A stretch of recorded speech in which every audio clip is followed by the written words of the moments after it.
Todos los países del mundo en estos momentos están reformando la educación pública.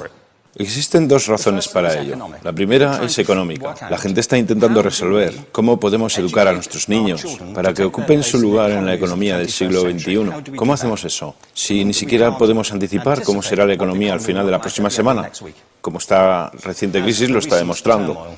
¿Cómo hacemos eso? La segunda razón es cultural. Todos los países del mundo están intentando resolver cómo podemos educar a nuestros niños para que tengan sentido de identidad cultural, para poder legarles los genes culturales de nuestras comunidades y a la vez formar parte del proceso de globalización. ¿Cómo cuadramos ese círculo?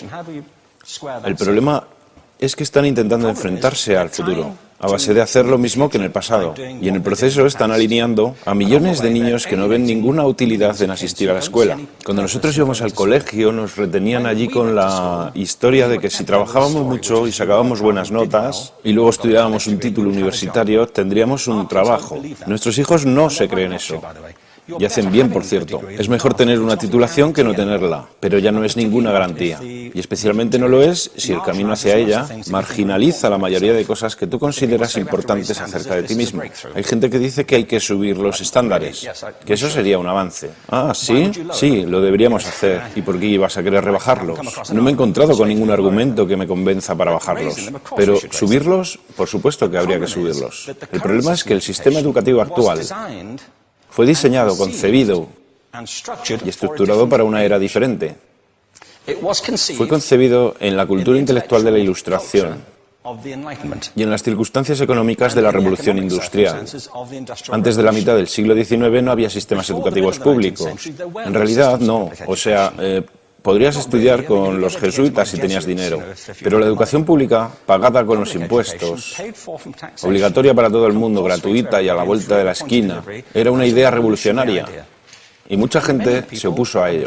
Decían, no es posible para muchos niños pobres que están en la calle beneficiarse de la educación pública.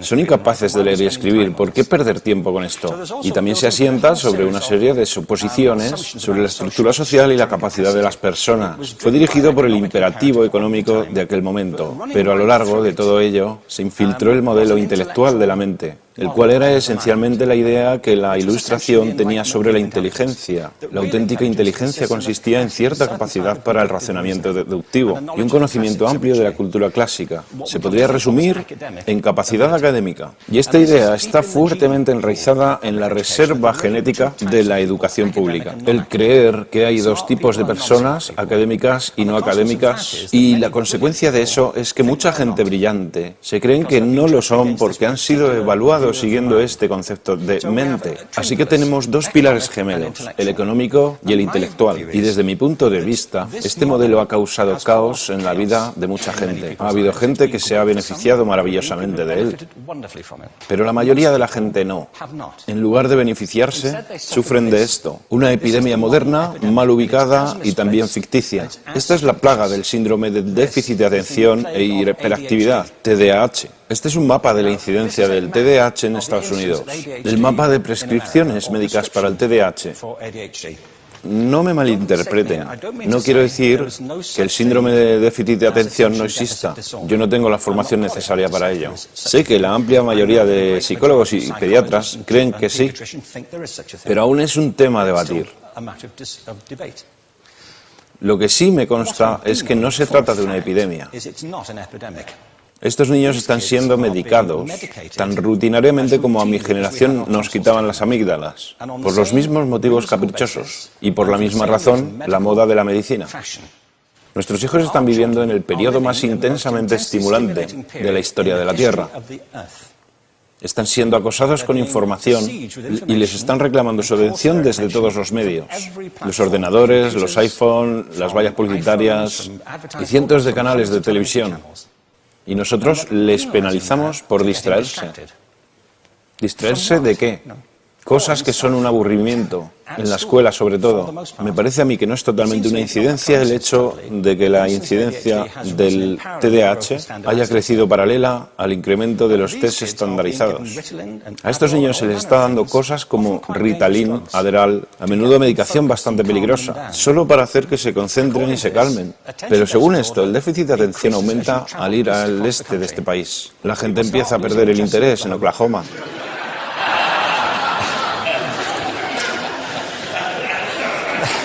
Ya casi no pueden pensar en Arkansas. Y para cuando llegan a Washington, lo han perdido completamente. Y hay distintas razones para ello. Es una epidemia ficticia. Si lo piensas, las artes, y no quiero decir que sea exclusivo de las artes, creo que también es cierto para las ciencias y para las matemáticas, pero permítanme hablar en particular de las artes, porque ellas son las víctimas de esta mentalidad en especial. Las artes tratan especialmente la idea de experiencia estética. Una experiencia estética es una en la que tus sentidos están funcionando a su máxima capacidad. Cuando te hallas presente en el momento actual, cuando vibras con la emoción de lo que estás experimentando, cuando estás plenamente vivo. Y la anestética es cuando cierras tus sentidos y te atontas ante lo que está sucediendo. Y muchos de estos medicamentos hacen eso. Estamos haciendo pasar a nuestros hijos por el sistema educativo a base de anestesiarlos. Y yo creo que deberíamos estar haciendo exactamente lo contrario. No deberíamos adormilarlos, sino despertarlos para que vean lo que sucede en su interior. Pero el modelo que tenemos es este. Yo creo que tenemos un sistema educativo modelado del interés de la industria a su imagen y semejanza. Les daré un par de ejemplos. Las escuelas aún están organizadas como si fueran fábricas. Tienen timbres que suenan, instalaciones separadas, están especializadas por asignaturas. Aún educamos a los niños por lotes. Les hacemos pasar por el sistema según su grupo de edad. ¿Por qué hacemos eso? ¿Por qué suponemos que lo más importante que los niños tienen en común es su edad? Parece como si lo más importante de ellos fuese su fecha de fabricación, ¿no?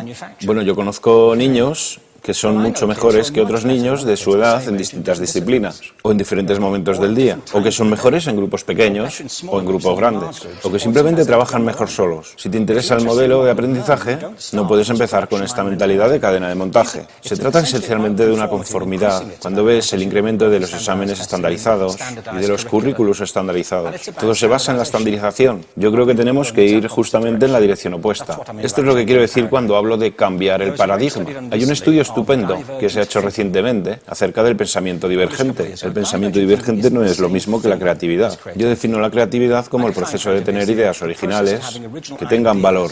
Pensamiento divergente no es sinónimo de creatividad, pero es un componente esencial de la misma. Es la capacidad de ver montones de respuestas posibles a una cuestión. Montones de maneras diferentes de interpretar una cuestión. Pensar lateralmente, como lo llamó Edward de Bono. No pensar solamente de manera lineal o convergente. Ser capaz de ver múltiples respuestas y no solo una. Así que yo diseñé un test para esto y voy a inventarme un ejemplo. A la gente se le puede preguntar cuántos usos se le ocurren para un clip. A la mayoría se les ocurren unos 10 o 15. A la gente que se le da bien se le pueden ocurrir 200.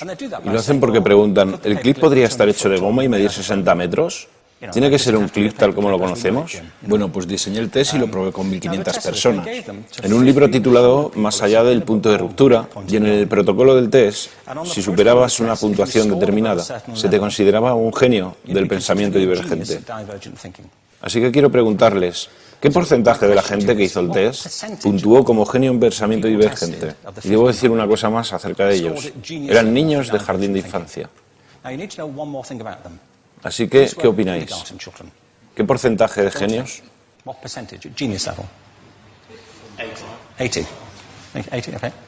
98%. Bueno, la cuestión es que era un estudio longitudinal, así que los mismos niños volvieron a hacer el test 5 años después, en edades entre 8 y 10 años. ¿Qué pensáis? ¿50%? Volvieron a hacerles el test otra vez, 5 años más tarde, cuando tenían entre 13 y 15 años de edad. Y se observa una tendencia, ¿no? Bueno, esto nos indica algo interesante, porque se supone que tendría que ser al revés, ¿no? Empiezas no siendo muy bueno, pero mejoras a medida que te haces mayor. Pero esto demuestra dos cosas. Una es que todos nosotros tenemos esta capacidad. Y la otra es que esta capacidad se deteriora en general. Muchas cosas les han pasado a estos niños durante su crecimiento, pero yo estoy convencido que lo que más les ha influenciado es que a estas alturas ya han obtenido una educación académica. Se han pasado 10 años en la escuela, oyendo que solo hay una respuesta correcta. Esta es la parte de atrás del libro, pero no la mires. Y no copies, porque eso es engañar. Fuera de las escuelas, a eso se le llama colaboración. Esto no sucede porque los docentes así lo quieran, es simplemente porque sucede así. Es porque se halla presente en la reserva genética de la educación. Tenemos que pensar de forma diferente acerca de la capacidad humana. Tenemos que superar esta vieja idea acerca de lo académico y lo no académico, lo abstracto, lo teórico, lo vocacional, y empezar a verlo como lo que es, un mito. En segundo lugar, tengo que reconocer que la mayor parte de las veces el buen aprendizaje se da en grupos y que la colaboración es lo que alimenta el crecimiento. Si atomizamos a las personas, las separamos y los juzgamos por separado, formamos una especie de desconexión entre ellos y su ambiente de aprendizaje natural. Y en tercer lugar, un asunto importante es la cultura de nuestras instituciones, los hábitos de estas instituciones y los hábitats que ocupan.